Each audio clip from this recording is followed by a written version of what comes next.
Amigos del misterio, bienvenidos al club. Esperamos que se encuentren muy bien desde cualquier lugar del mundo y a cualquier hora que nos escuchen. Hoy tenemos un tema fascinante que seguramente a todos les va a encantar. Conspiración alienígena. ¿Será verdad que existió una batalla contra los alienígenas en la década de los 40? ¿Cómo se creó el nombre de los platillos voladores? ¿Quién lo bautizó así? El famoso incidente Roswell. Vamos a conocer muchos más secretos sobre este famoso incidente y qué fue lo que lo ocasionó y cuáles fueron sus consecuencias. ¿Y qué hizo el gobierno de los Estados Unidos a raíz de todos estos fenómenos? ¿Cómo logró manejar la situación? Estos serán temas fascinantes que vamos a ver el día de hoy en el Club del Misterio.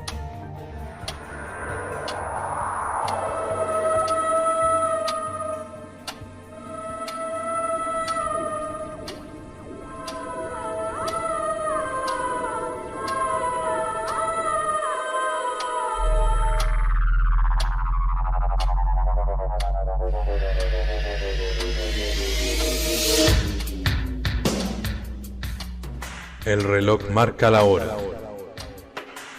Llega la hora del suspenso. Historias increíbles. La ciencia, la conspiración, el periodismo y la leyenda confluyen.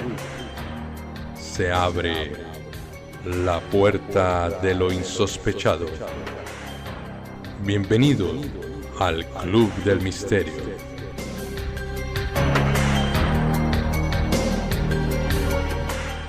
Un grupo de amigos cuya fascinación por lo oculto y curiosidad por la investigación se reúnen cada noche tratando desde un punto de vista científico, informativo y periodístico temas y casos sin resolver. Bienvenidos al Club de Misterio.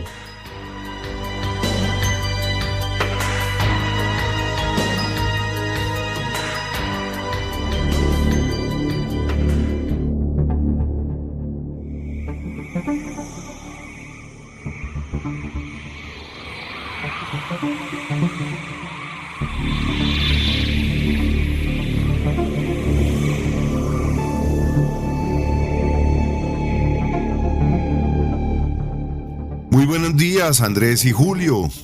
Oiga, qué maravilla de nuevo reencontrarnos en un tema que es tan especial y tan importante en este momento, que se están detectando muchos avistamientos. Hay mucho entusiasmo en este tema. Esos interrogantes que planteó Julio, esperamos resolverlos, pero además que nuestra audiencia plantee nuevos interrogantes, nos envíe informaciones. No olviden estar en contacto con nuestras redes sociales para que a través de estas redes sociales justamente nos planteen todos esos nuevos temas y todas esas nuevas inquietudes. Hola Julio, hola Edgar, qué gusto escucharlos, qué gusto reunirnos nuevamente a tratar temas tan interesantes, tan fascinantes y en donde hay muchas cosas por decir, otras más que incluso imaginar, donde la humanidad ha estado especulando, pero yo creo que también hay cosas ciertas y otras que por supuesto pueden hacer parte de un imaginario. Muchas gracias Andrés, muchas gracias Edgar por el saludo y sé que vamos a tener un programa maravilloso el día de hoy. No obstante, queremos invitarlos a todos nuestros oyentes a escribirnos, contactarnos, contarnos sus historias, sus anécdotas, sus experiencias y su opinión sobre el programa a nuestro correo de Gmail, clubdemisterio@gmail.com. En Facebook nos pueden encontrar como Club del Misterio, en Twitter como @misterioclub, en Instagram Misterio Club, en YouTube tenemos @el Club de Misterio o el Mystery Club. Y estaremos muy felices de recibir todas sus mensajes, sus sugerencias, sus opiniones. Y bueno, sin más palabras, vamos con el primero de nuestros temas. Edgar nos lo va a presentar. Los Ángeles, 25 de febrero de 1942. Aproximadamente a las 2:25 am, las sirenas antiaéreas fueron activadas por los militares en Los Ángeles, California. Fue sistemáticamente apagada. La gente saltó de sus camas entró en pánico. Miles de soldados se dirigieron raudos a sus respectivos puestos. Algo había sido avistado en los cielos acercándose a la ciudad, y la posibilidad de un ataque enemigo en propio suelo parecía una posibilidad muy real para una nación que estaba ahora en guerra. Sin saber qué era lo que se acercaba a la ciudad, la 37ª Brigada de Artillería Costera comienza a disparar sus armas antiaéreas hacia el objetivo. Los objetos fueron iluminados con unos reflectores para poder ser apuntados por los cañones antiaéreos. El fuego continuó por casi una hora. Más tarde se supo que 3 personas se habían muerto a causa de los fragmentos de cartucho producto de la artillería antiaérea, y que otros 3 fallecieron de un ataque al corazón a causa del pánico provocado. Además de la pérdida de civiles, otro daño colateral fue la numerosa destrucción de las casas y los negocios. La alarma antiaérea fue levantada a las 7:21 am. Es extraño el hecho que aviones del comando aéreo se prepararan para la misión de interceptar y derribar durante la traumática experiencia, y sin embargo la orden de ataque nunca fuera dada. Parece obvio que el enemigo que se paseaba por el firmamento nocturno de Los Ángeles no era una nave japonesa ni un avión comercial de Estados Unidos. Miles de testigos del incidente describieron a una de las naves enemigas como un objeto grande que permaneció inmóvil sobre la ciudad mientras el ejército estadounidense le disparaba con todo lo que tenía. Poco después, esos misteriosos objetos empezaron a desplazarse lentamente hacia Santa Mónica y Long Beach, para desaparecer por completo después de un rato. No se encontraron pruebas que respaldaran la presencia de aparatos enemigos, y el radar tampoco había detectado objetos extraños en el cielo. Gracias, Edgar. Y es que la época de la guerra, además de todo lo que significó para la humanidad, este conflicto también coincide con la aparición de los primeros reportes de los objetos voladores no identificados y todo este fenómeno ovni, la fundación de las agencias que el gobierno estadounidense organizó para estudiar este tipo de fenómeno. Este tipo de sucesos marca un antes y un después en el tratamiento del tema. Eventualmente, y los que puedan, definitivamente, y si algún día se concluye que existen seres de otro planeta, de fuera de la Tierra, yo creo que uno pudiera adelantarse a especular que fue el momento en que la humanidad estaba pasando por una época tan difícil y con un grado de desarrollo que prácticamente ya permitía ver que la humanidad podía autodestruirse cuando empieza a haber ese tipo de manifestaciones. En 1942, efectivamente, recién había empezado la Segunda Guerra Mundial para Estados Unidos después del ataque de Pearl Harbor por parte de los japoneses, y en el sentimiento de las personas, del público, había una sensibilidad fuerte a un posible ataque adicional a lo que los gobiernos estaban manejando en cuanto al apoyo a la guerra. Luego aquí, y de nuevo, uno de nuestros deseos es poner sobre la mesa diferentes posibilidades, más allá que tomar partido. Uno pudiera pensar que efectivamente eran fenómenos extraterrestres, o eventualmente una estrategia gubernamental, que eso también cabe en las teorías de conspiración, para hacer que las personas tuvieran cierto apoyo a todas las acciones que pudieran estar haciendo. O sea, hay de todo, y uno encuentra en la literatura diferentes posibilidades. Muchas gracias por la exposición. Invitamos a los que deseen profundizar en este evento en particular a hacerlo y a enviarnos sus comentarios. Edgar, qué fabulosa historia la que nos cuentas. Creo que es el inicio del fenómeno ovni a nivel mundial en la era moderna, y creo que nos hace recordar una famosa producción radial de Orson Welles que se llamó La Batalla de los Mundos, pero en esta historia se ve que fue un suceso real, y vemos que producto de la histeria y de la paranoia en ese momento de la entrada de Estados Unidos a la Segunda Guerra Mundial, se presenta este incidente. Y lo más curioso es que después se trató de desvirtuar con el argumento de siempre de los globos meteorológicos, y resulta que existen fotografías donde se ve claramente, hasta se ve la forma del artefacto volador, una forma ovalada como de un platillo, y creo que con esto pues no hay muchos argumentos que puedan desvirtuar la fotografía. Yo creo que te agradezco la narración, la historia fabulosa como lo hiciste, y creo que nos transportaste a esas épocas a comienzos de la Segunda Guerra Mundial para Estados Unidos.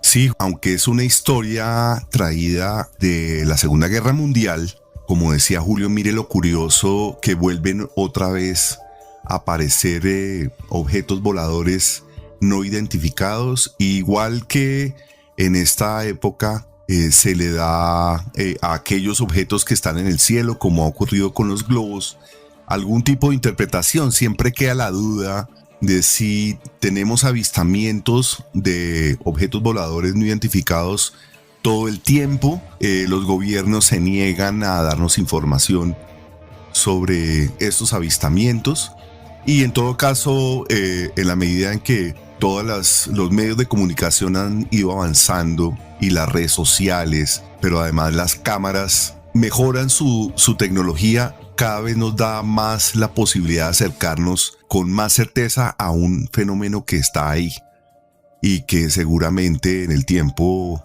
vamos a saber que los gobiernos tienen mucha información de qué son exactamente esos objetos voladores no identificados. Edgar, muchas gracias, y sí, totalmente de acuerdo. Bueno, ¿de dónde salió la palabra platillos voladores? Yo les voy a contar esta historia. El 24 de junio de 1947, el piloto Kenneth Arnold era un piloto aficionado de Idaho, volaba su pequeño avión, un Collair A2, sobre Mineral, Washington. Los cielos estaban despejados en ese momento y había una brisa ligera. Arnold se dirigía a un espectáculo aéreo en Oregón. Se encontraba explorando un poco a un lado, cerca del monte Rainier. Un avión de transporte C-46 del Cuerpo de Marines se había estrellado en el área recientemente, y había una recompensa de $5,000 para la persona que encontrara los restos. Entonces él iba en camino a su show y iba mirando a ver si encontraba de pronto los restos en esa ruta. De repente, Arnold vio una luz brillante, solo un destello, como un destello del sol cuando golpea un espejo cuando el vidrio está en ángulo. Tenía un tinte de azulado. Al principio pensó que la luz debía provenir de otro plano. Sin embargo, cuando miró a su alrededor, todo lo que pudo ver fue un DC-4 que parecía estar volando a unas 15 millas de distancia de él.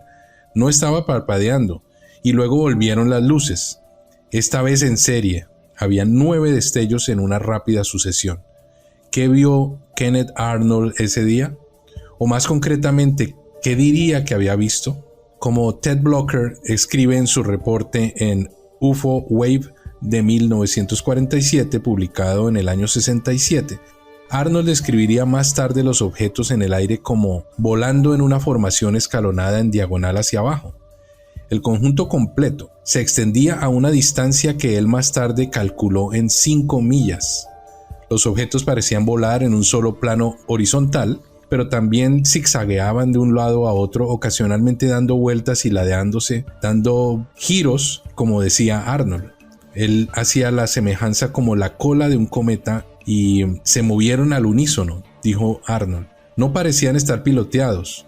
Dijo, una vez se dio cuenta que los objetos no eran, de hecho, confirmó que no eran aviones comerciales, o como también pensó por un momento, una madeja de gansos. Pensó que estaba presenciando la prueba de un avión militar. Muchas cosas pasaron por su mente en ese momento para ir descartando posibilidades, pero finalmente se dio cuenta que los objetos, si llegaban a ser aviones, iban a ser unos aviones muy avanzados. Arnold, todavía tratando de averiguar qué estaba mirando mientras volaba sobre el monte Rainier, decidió concentrarse en la velocidad de estos artefactos. Calculó el tiempo que les tomó a estos objetos viajar entre el monte Rainier y el monte Adams, una distancia aproximada de 50 millas, y contabilizó 1 minuto 42 segundos, lo cual era una aproximación, pero que también significaría que los objetos viajaban a una velocidad de 1700 millas por hora, lo que significa que estaban viajando 3 veces más rápido de lo que era capaz de hacer un avión en ese momento. La formación de objetos voladores en realidad iba a más del doble de la velocidad del sonido. Arnold no estaba seguro de lo que había presenciado. Los objetos voladores que continuaría describiendo permanecieron en el sentido más literal sin identificar. Lo que sí sabía era que el avistamiento le produjo una sensación espeluznante.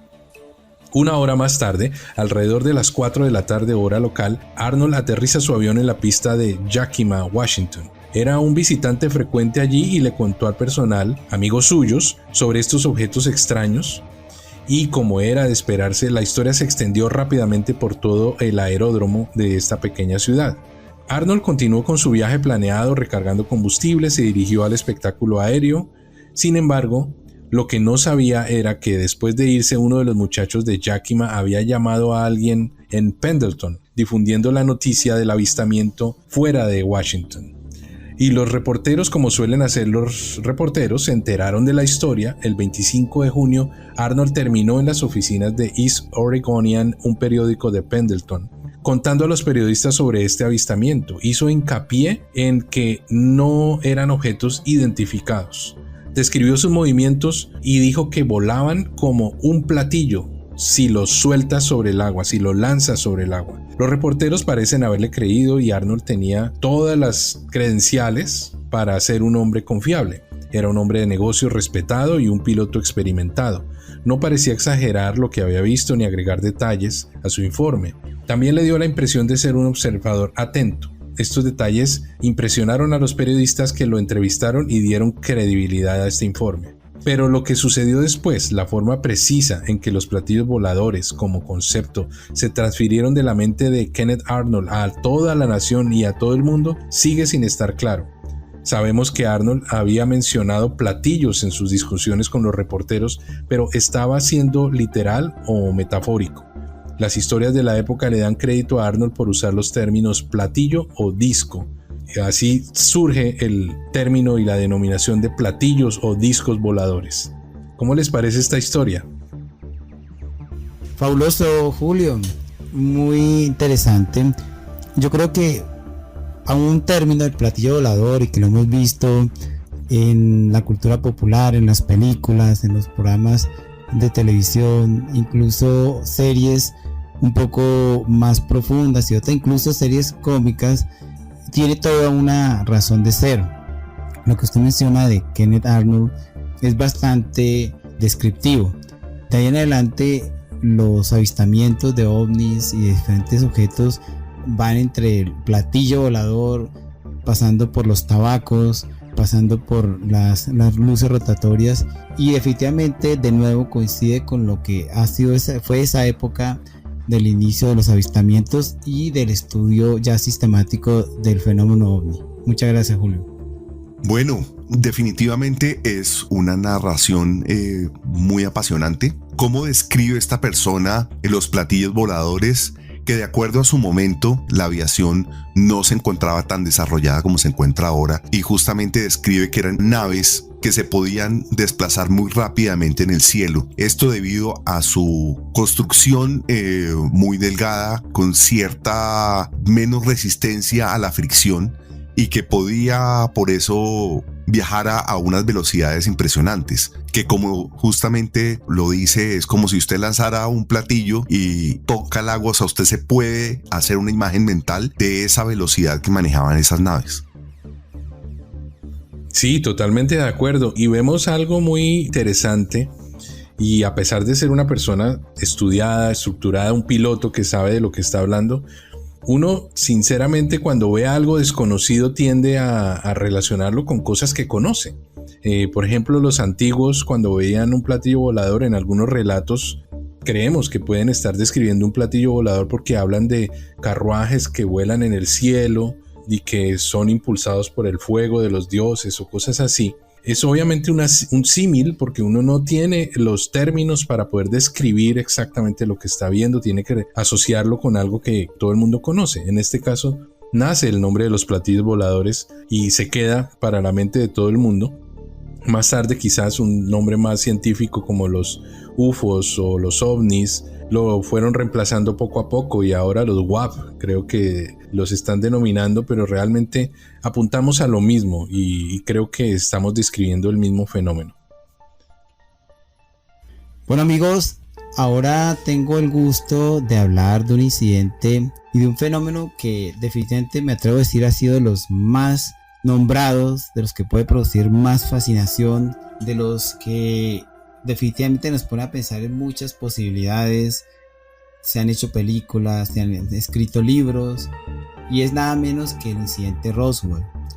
Voy a iniciar relatando lo que ocurrió, de lo que se tiene evidencia, y por supuesto a partir de allí diferentes especulaciones o diferentes hechos. Era el año de 1947, propiamente el 8 de julio. El país, los Estados Unidos de América, amanecieron con una noticia de un periódico donde daban como oficial la captura de un platillo volador en un rancho, en una finca de la ciudad de Roswell, en Nuevo México. Roswell es una ciudad, por lo menos hasta ese momento, famosa por ser la ciudad lechera del suroeste de los Estados Unidos. Pero la nación llega o se entera de esa noticia. Es el diario Roswell Daily Record. ¿Y por qué se llegó a esa noticia? Esa noticia viene dada porque un granjero, hacia el 2 de julio, o sea, unos días antes, había encontrado los restos dispersos en su finca, y a los 3 días se comunicó con el sheriff del pueblo y lo reportó. El sheriff a su vez lo informó a una base militar cercana a Roswell, y fue asignado un coronel, el coronel Jesse Marcel, para hacer la investigación. Y efectivamente el coronel llevó los restos que el ranchero había entregado al sheriff y publicó. Incluso el ejército de los Estados Unidos llegó a publicar una información acerca de que efectivamente se trataba de los restos de un platillo volador. Entonces aquí hablamos de que el mismo ejército lo publicó. Sin embargo, al día siguiente, y después de una conversación con un general, el general Roger Ramey, y estaba también presente el coronel William Blanchard, ellos cambiaron totalmente la versión y publicaron un informe que a su vez un diario difundió sobre que lo que se había hallado no eran restos de un platillo volador, sino los restos de un globo meteorológico, un globo que sube muy alto en la atmósfera, e incluso después hubo un cambio de versión y se trataba supuestamente de un globo del proyecto Mogul. El proyecto Mogul es un proyecto o es un programa que el gobierno de los Estados Unidos inició después de terminar la Segunda Guerra Mundial para detectar pruebas nucleares por parte de la Unión Soviética. También en 1948 los americanos fueron exclusivos en la tenencia de armas nucleares. A partir del año 48 los soviéticos tuvieron su primera bomba atómica, pero entonces precisamente en esa vigilancia los americanos tenían globos que subían más o menos a 60.000 pies de altura y detectaban, y supuestamente, y en esta segunda versión que el general Roger Ramey publica en un periódico, se trataba de uno de esos globos. Así las cosas, ya el asunto empezó a tener unas discrepancias y aparentemente el asunto quedó así por unos años. Más o menos hacia los años 70 el asunto vuelve a tomar fuerza y se empiezan a descubrir diferentes cosas. Por ejemplo, el coronel Jesse Marcel, en una entrevista con un ufólogo, un experto en ovnis, declaró que realmente él había sido como objeto de una manipulación, donde efectivamente él había tenido contacto con unos restos que parecían de una nave espacial, y hay una foto famosa del coronel Jesse Marcel sosteniendo lo que parecen los restos, pero ahora es de un globo. Entonces los globos se construían con estaño. Son unas hojas que se extienden y se inflan en la medida que van aumentando la altura. Entonces él decía que había sido un poco manipulado. Eso avivó el interés por el incidente Roswell, y en adelante, a partir de los años 70, llegó una cantidad enorme de información, de libros. Entonces empezó la leyenda propiamente en los años 70. Se habla, por ejemplo, de encubrimiento de diferentes hechos. Se tienen testigos, se han entrevistado perfectamente más de 1000 testigos, y de esos testigos más o menos 20 llegan a considerar que efectivamente se trató de una nave y con tecnología extraterrestre. Y si vamos más allá, hacia el año 94 surgió una película que hablaba incluso de la autopsia de unos cuerpos de unos tripulantes que iban en esta supuesta nave y se les estaba efectuando una autopsia.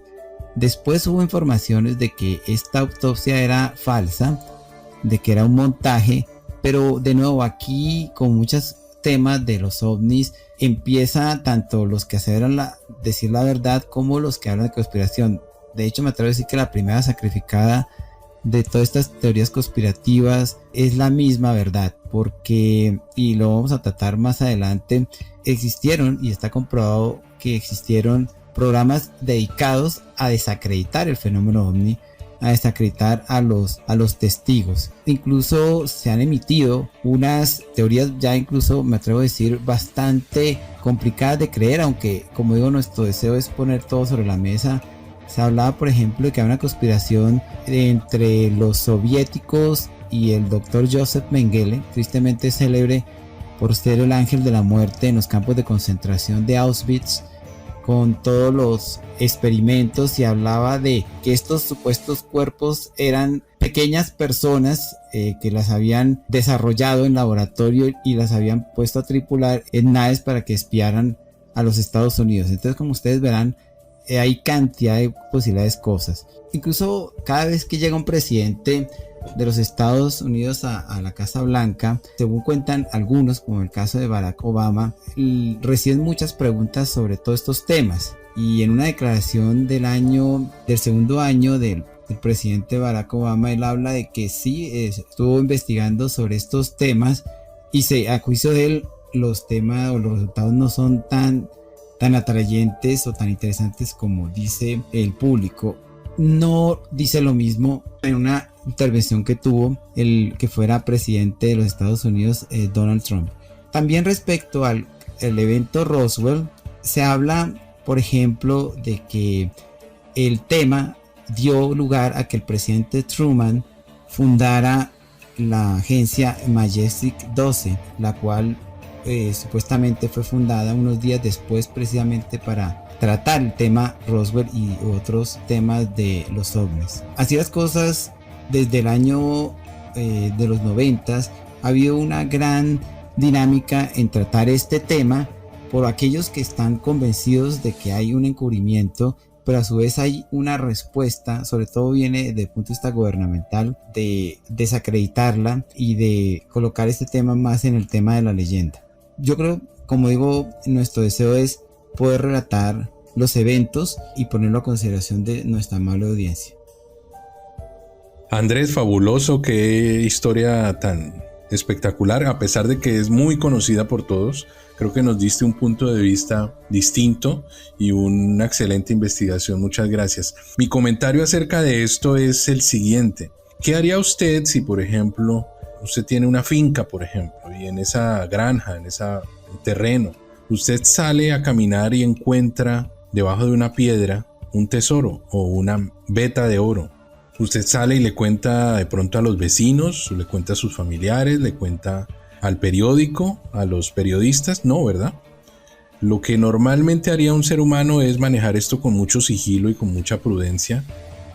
Y creo que si una tecnología más avanzada por muchos años a la nuestra llega, como en el caso de Roswell y de otros casos como los estamos viendo, el gobierno de Estados Unidos o cualquier gobierno lo que va a tratar es de proteger esa información para obtener un provecho, para lograr de pronto unos tipos de alianzas o de pronto hacer una ingeniería inversa, ¿por qué no? Si se logran recuperar estos artefactos para que eso incida en su poderío, en su ventaja frente al resto de la humanidad. Entonces creo que es algo muy entendible que cualquier gobierno haya protegido toda esta información y trate de disuadir a las personas que tratan de darle una explicación o mostrar los hechos. A mí sí me causa demasiada curiosidad y un poco insisto en que viene a través del tiempo de que se ven avistamientos de ovnis, lo relacionen con globos, y ahorita en este momento hay una sonada historia de globos que se vieron en diferentes sitios de la Tierra, y preciso sea de alguna forma globos y que tenga que de alguna forma relacionarse con objetos voladores no identificados. Entonces no sé si como se utilizó en algún momento esas historias, relacionándolas con globos, con tecnologías, con una serie de cosas, de alguna forma haya el interés de distraer un poco la atención en muchas cosas. Lo cierto es que definitivamente yo creo que los gobiernos sí tienen información desde hace mucho tiempo de esas naves. Yo pienso que estas personas llevan mucho tiempo visitándonos, y no tan solo visitándonos. Yo creo que están aquí como de alguna forma se ha pensado que hay zonas de la Tierra donde hay aeropuertos secretos, donde ellos aterricen o donde esconden sus naves, o en fin, y uno dice, bueno, pero con toda la tecnología, ¿cómo no logran encontrar esas naves? Pero pues tampoco tiene lógica que una nave venga, se acerque, mire de no sé cuántos kilómetros, diga, sí, ahí hay humanos. No sé qué información lejana puedan extractar, no acercándose a nosotros, no teniendo contacto con nosotros. Por eso es que yo pienso que es posible que ellos estén mimetizados entre nosotros desde hace mucho tiempo. No sé si nos estudian o no sé si comparten de alguna forma con nosotros la vida, y ahí se unen con muchos otros temas que vamos a tratar y que venimos tratando, como son los saltos temporales, como de pronto son naves que vienen de otras dimensiones. Bueno, hay una cantidad de temas tan interesantes para tratar con estos ovnis que de alguna forma tienen que ver con todo este tema de la conspiración. De acuerdo, Edgar. Sí, yo también creo, y aquí me va a permitir ya dar mi punto de vista, que muchas de estas cosas y todo lo que suena algo de cierto debe tener. Yo creo que las cosas nos han dicho a los diferentes ciudadanos del mundo qué puede estar pasando, de hecho, qué niveles de seguridad hay que pasar para poder tener acceso a estos temas, y que ojalá en algún momento pudieran darse a la luz. Se supone que hay unas actas de acceso y derecho a la información, con lo que han ido desclasificando documentos de la CIA, de diferentes agencias, en el caso de Estados Unidos. Pero yo creo que siempre habrá información que finalmente nunca es desclasificada, y sin hablar de los otros países, o incluso de países donde la libertad es mucho más restringida, ¿no? Entonces el tema es fascinante, y definitivamente yo por mi cuenta seguiré profundizando. Gracias, Andrés, gracias, Edgar. Sí, como les venía comentando, es tanto el fenómeno, es tan frecuente el fenómeno, que en esa época sobre todo comienzan a haber incidentes sin ningún control sobre los medios de comunicación, que el gobierno trata de que no, por un lado, no vaya a haber una paranoia, una histeria de parte de las personas, y más aún cuando estaba en medio de la guerra o terminando la guerra y existían pues amenazas de pronto de ataques o represalias, sino también para proteger esta información valiosa que comenzaba a llegar y caer casi del cielo. Entonces el gobierno de Estados Unidos comienza a pensar en soluciones. ¿Cuál es la solución para poder manejar toda esta información, todos estos casos? Y crea el primer programa OVNI, que casi nadie ha escuchado hablar de este programa, porque la mayoría de personas escuchan hablar del famoso Libro Azul o del Majestic 12, pero antes de ellos dos existió un primer intento que se llamó The Interplanetary Phenomenon Unit. Es un programa que el gobierno de Estados Unidos crea por iniciativa del secretario de Estado George Marshall al presidente Franklin D. Roosevelt, y habla de un incidente de un platillo volador, y agrega que no solamente se trató de uno, sino de muchos más.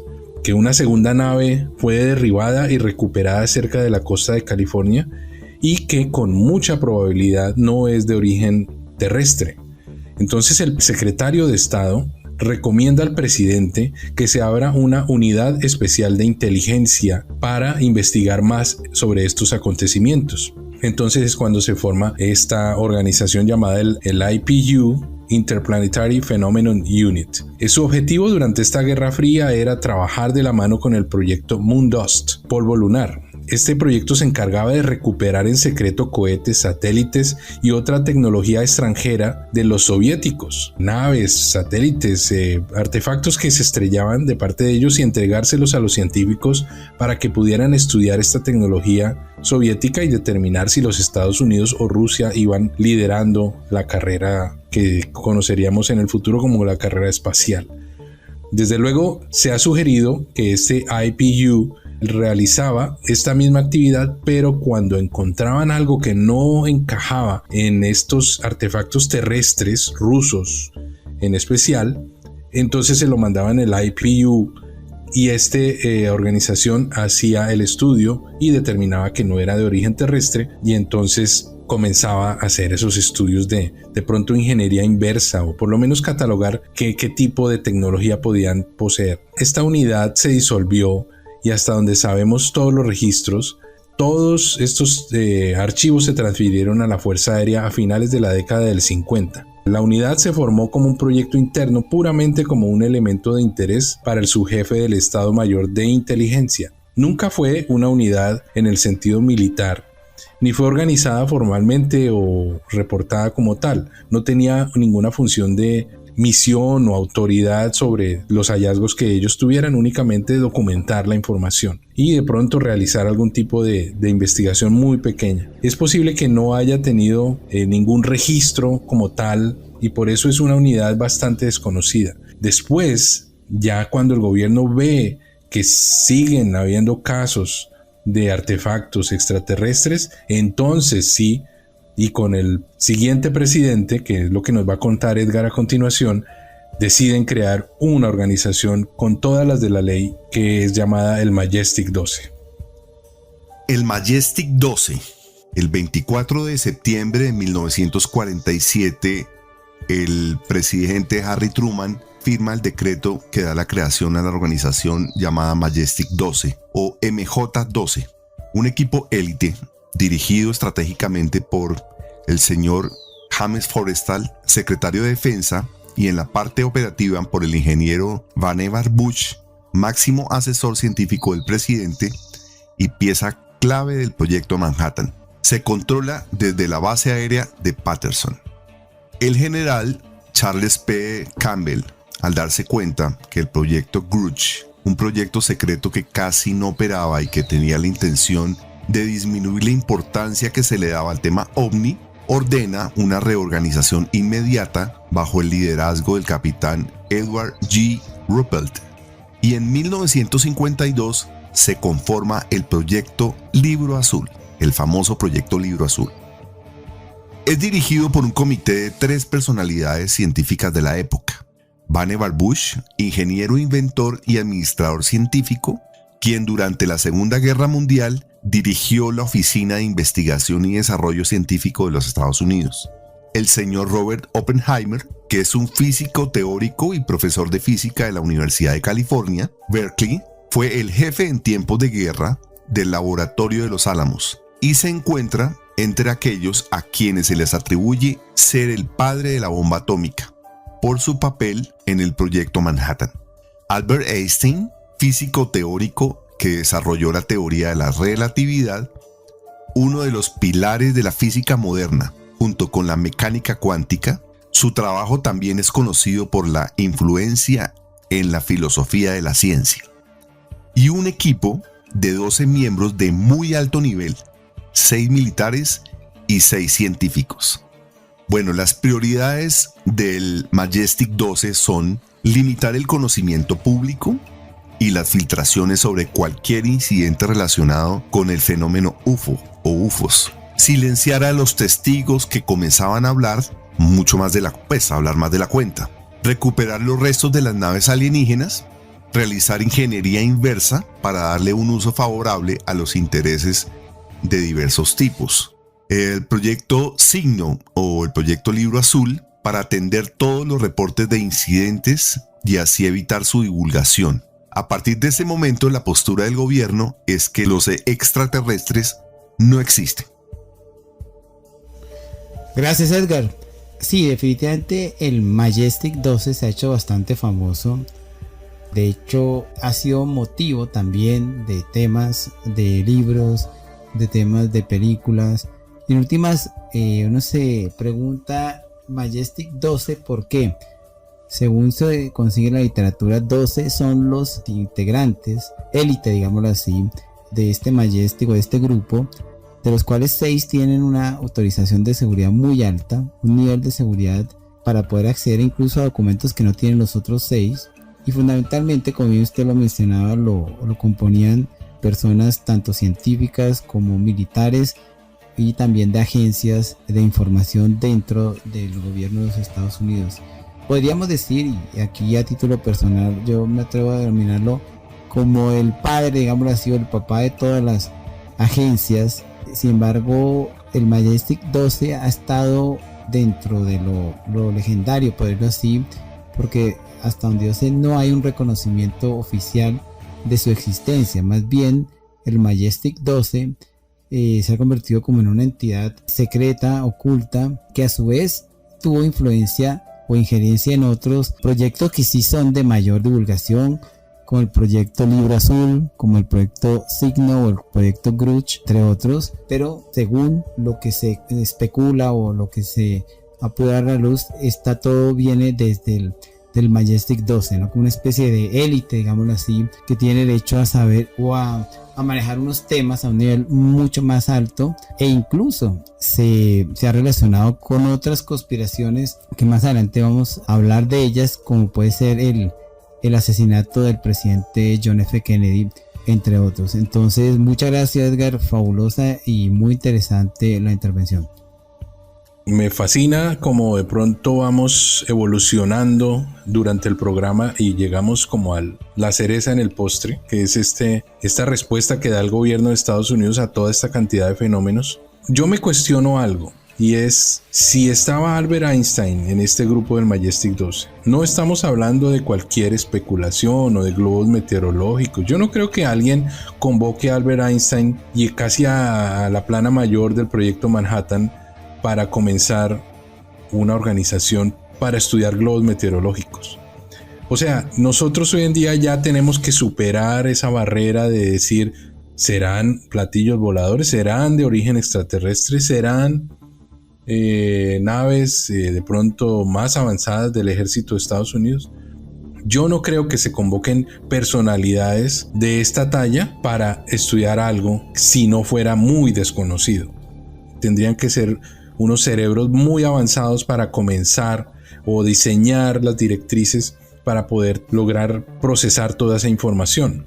Entonces yo creo que lo que tenemos que en este momento hacer es ir pensando más bien en el cómo, en el por qué es lo que buscan. Creo que todo este programa nos ha llevado a esa conclusión final, que es poder determinar que el fenómeno extraterrestre, el fenómeno ovni, es realmente una realidad, y que por eso el gobierno, y no solamente estamos hablando de Estados Unidos, que quizás es el que nosotros tenemos más a la mano, pero pueden existir en el gobierno chino, en el gobierno de la Unión Soviética en esa época, muchos registros y muchas organizaciones similares que se dedicaban a analizar toda esta información.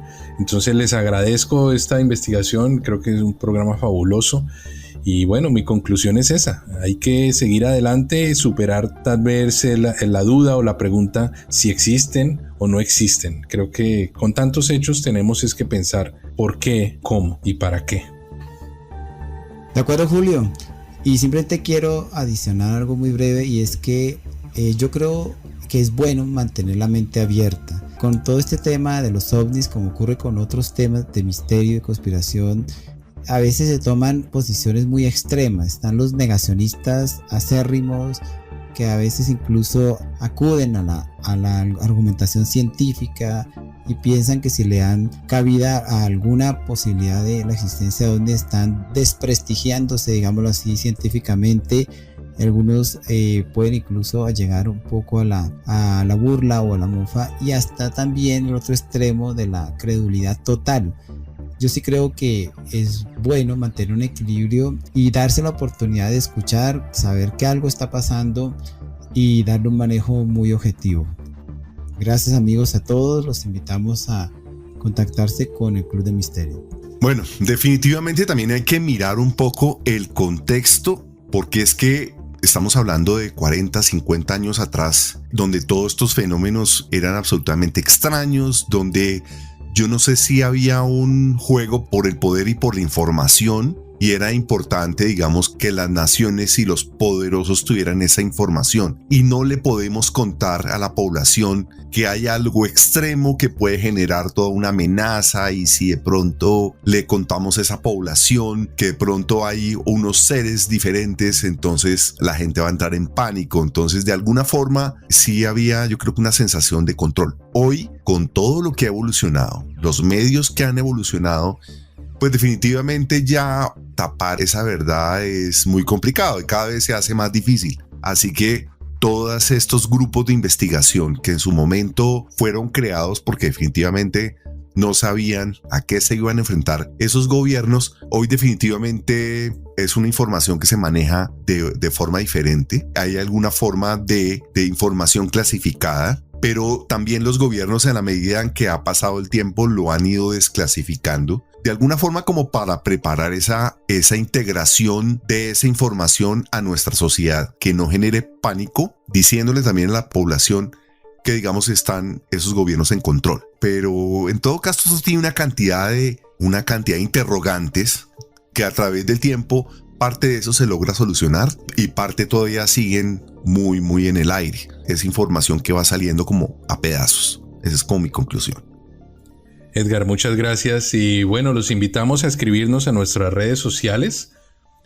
En Gmail nos pueden escribir a clubdemisterio@gmail.com. En Facebook nos pueden ver como Club del Misterio. En Twitter nos pueden escribir o pueden mandar sus comentarios a @misterioclub. En Instagram, Misterio Club también. Y en YouTube nos pueden encontrar como The Mystery Club o @el Club de Misterio.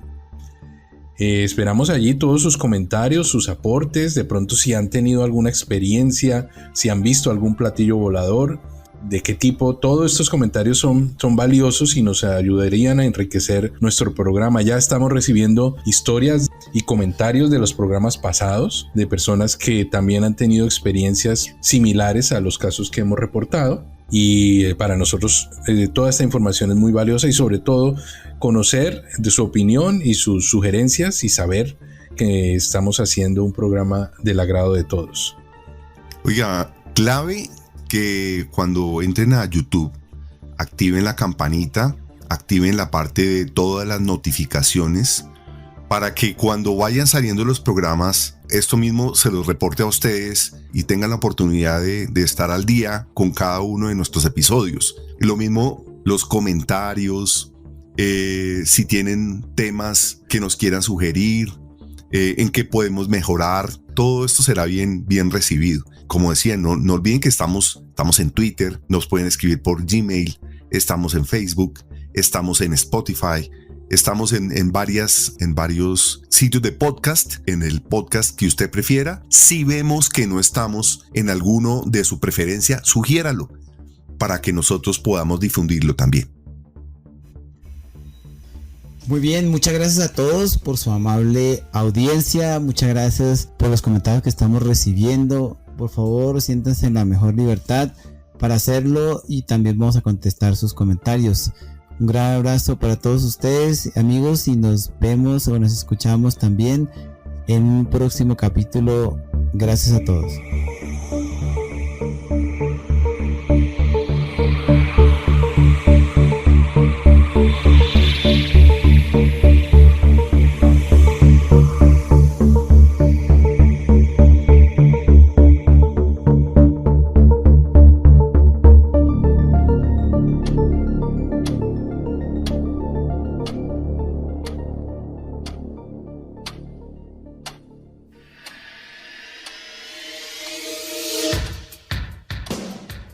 Muchas gracias por su amable compañía en esta aventura con el suspenso, la ciencia y la conspiración.